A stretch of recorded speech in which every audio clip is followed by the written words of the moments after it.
Sure, we all see that the real estate market is crazy. Prices are up, rent is up, even um, new home construction is scrambling as fast as it can.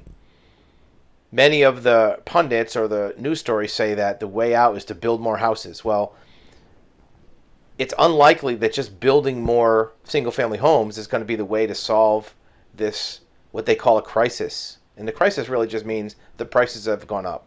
And why? Here's an article from The Street, and we'll talk more about the details, that single family property that comes on the market is already a 5-to-1 ratio of buyers. So building more just by itself isn't going to solve the problem. The housing starts did go up 4% to an annual rate of basically 1.8 million a year. Building permits are maybe 1.87 million a year. And construction is advancing at the fastest rate since 2006.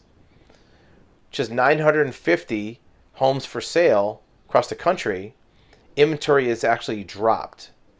Can construction save a severe shortage? A lot of people say that there's 5 million houses short of the inventory. Even with 1.7 new house starts, it will still take years to make a dent because of the high demand. Let's talk about what that means. As we see in the building industry, builders are operating at about the highest level they can right now. In fact, the building pace may drop in the next couple years for a couple reasons. Labor is going to be harder to find.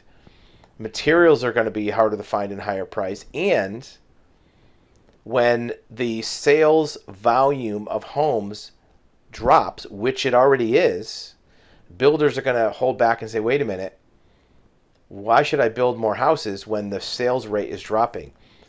The rate of home sales was very high in 2019, 2020, beginning of 21. Very high rate.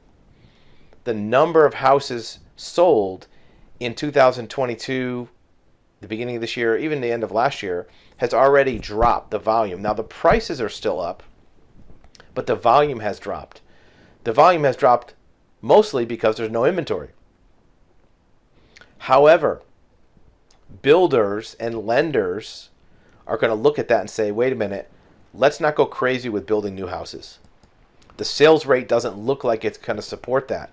Sure, there will be some builders and lenders that will be able to see through that data and know that the reason that houses aren't selling fast is because there's not enough houses in the market, and they'll keep going. But many builders and lenders are going to think back and have flashbacks and nightmares about 2007 and 8 when there were too many houses built. And they're going to hold back. Just like the article said, even if you build at the rate it's going now, it's going to take years to put a dent in the market. A dent, not solve it, put a dent. Having a slower building pace is going to even make that dent smaller. Here's a reason why. Interest rates are also going up.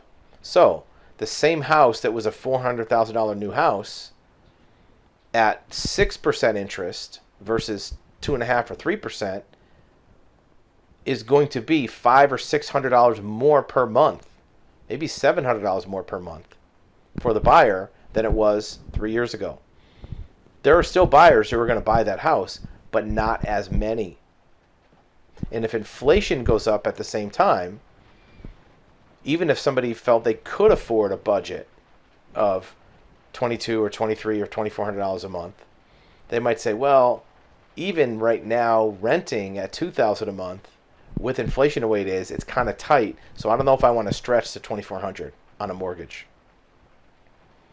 This is going to keep builders from going all in on building new houses, whether it's a major builder like Lennar or KB or one of the major home builders, or a local builder who builds 1 or 2 houses at a time.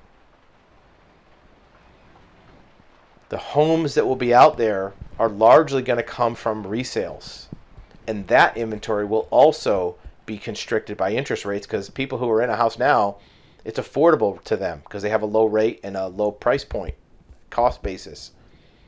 Selling their house now is just going to put them out in the shark-infested waters of buyers fighting for the new houses to come in the marketplace. Nobody wants to do that. So building homes might be one solution, but builders are going to be very cautious about diving in because there's a lot of uncertainty in the marketplace. Even if they continue to build at their current pace, it's not going to solve the problem overnight. And most importantly, for builders facing inflation, constructing homes that are at the entry or mid-level is not going to be profitable. The only way as a builder to really make money and support your overhead of all your machines and payroll and equipment and insurance is to build higher end homes near $1 million, $700,000-800,000. That's not going to put a dent in the entry level or working class home inventory that really needs to be put into the marketplace.